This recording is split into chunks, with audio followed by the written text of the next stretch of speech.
Good morning বন্ধুরা, আপনারা সবাই কেমন আছেন? আশা করি খুব ভালো আছেন। আমিও অনেক ভালো আছি। আমি ঝিলিকের রান্নাঘরে আবারও আপনাদেরকে স্বাগত।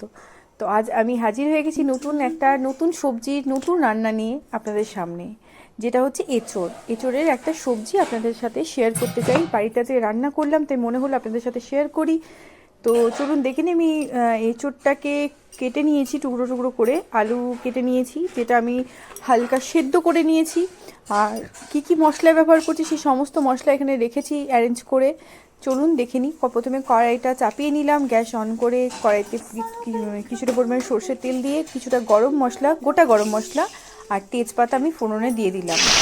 দেওয়ার পর সামান্য একটু চিনি দিয়ে দিলাম। দিয়ে তেলটা যখন খুব গরম হয়ে আসলো, পেঁয়াজটাকে কুচি করে রেখেছিলাম, ওই কুচনো পেঁয়াজটা তেলের মধ্যে দিয়ে দিলাম।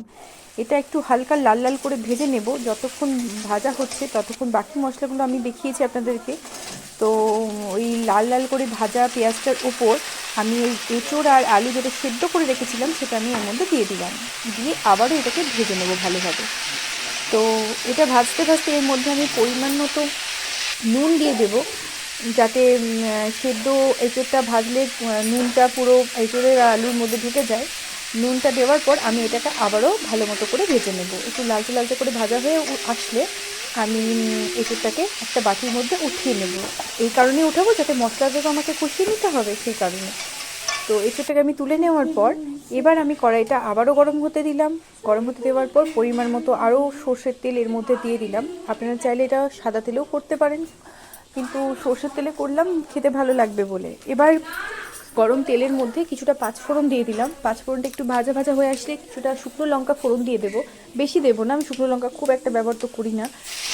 একটা শুকনো লঙ্কা ভেঙে দিয়ে দিলাম। এবার আমি দিলাম একটা কুচনো টমেটোটাকে তেলের মধ্যে দিয়ে দিলাম। এবার একটু হালকাতে ভেজে নেব। যতক্ষণ ভাজা ভাজা হয়ে আসছে, অন্যদিকে আমি যেগুলো অ্যারেঞ্জ করে রেখেছি মশলাগুলো, তার মধ্যে আদা আর লঙ্কা আমি একসাথে বেটে রেখেছি, কাঁচা লঙ্কা আর আদা। সেই আদা লঙ্কা বাটাটা আমি এর মধ্যে দিয়ে দিলাম। এর মধ্যে কিন্তু অন্য কোনো মশলা আমি অ্যাড করিনি, জিরে টিরে, শুধুমাত্র আদা আর লঙ্কা। আর এবার আমি শুধু রসুন বেটে রেখেছি মানে আলাদা করে। তো সেই রসুন বাটাটা আমি এর মধ্যে দিয়ে দেবো। আদা লঙ্কা বাটা যেমন 2-3 চামচ মতো দিয়েছি, রসুন বাটার কিন্তু 2 চামচ আমি দিয়ে দিলাম এর মধ্যে। পেঁয়াজ বাটা ইউজ করব না, কারণ পেঁয়াজ যেহেতু কুচনো আমি দিয়েছি, প্রথমেই ভেজে দিয়েছি, কোনো পেঁয়াজ বাটা ব্যবহার করব না। রসুন বাটা দেওয়ার পর আমি ওপর থেকে 2 চামচ মতো হলুদ গুঁড়ো দিয়ে দিলাম, আর আরও 1 চামচ নুন দিয়ে দিলাম এর মধ্যে। দেওয়ার পর আবারও এটাকে ভালো মতো করে ভেজে নেব, কিন্তু তার আগে আমি দিয়ে দেবো জিরে গুঁড়ো। যেহেতু জিরে বাটা ব্যবহার করিনি, তাই জিরে গুঁড়ো মোটামুটি 1 চামচ মতো এর মধ্যে আমি দিয়ে দিলাম। দেখুন আমার মশলা পুরো কষানো হয়ে গেছে। এবার আমি এঁচোড় আর আলুটা এর মধ্যে অ্যাড করে দেবো, দিয়ে আবারও এটা নাড়তে থাকবো। তো বন্ধুরা, আমার ভিডিওটা প্লিজ রিকোয়েস্ট থাকলো পুরো প্রথম থেকে শেষ অবধি দেখবেন। আর তার আগে আরেকটা জিনিস আমি স্কিপ করে ফেললাম।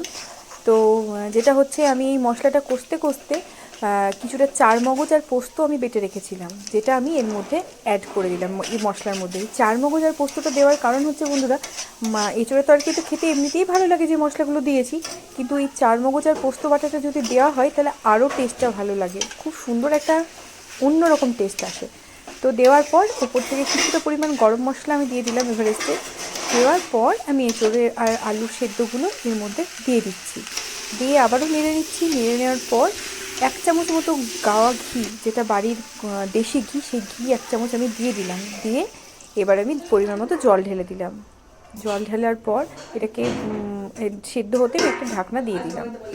তো এই রান্না যদি আপনাদের ভালো লেগে থাকে অবশ্যই কমেন্ট করে জানাবেন। ভালো লাগলে লাইক করবেন, প্রচুর কমেন্ট করবেন, আর অনেক অনেক শেয়ার করবেন। আর বন্ধুরা প্লিজ আমার চ্যানেলটা সাবস্ক্রাইব করে রাখবেন, আর বেল বাটনটা ক্লিক করে রাখবেন, তাতে আমি যাই ভিডিও দিই না কেন তার নোটিফিকেশন যেন আপনাদের ফোনে পৌঁছে যায়। আর আজকে রান্নাটা আমার কেমন লাগলো অবশ্যই একটা কমেন্ট করে জানাবেন।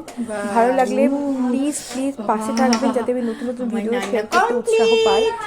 তো চলুন দেখে নিন রান্নাটা কেমন হলো।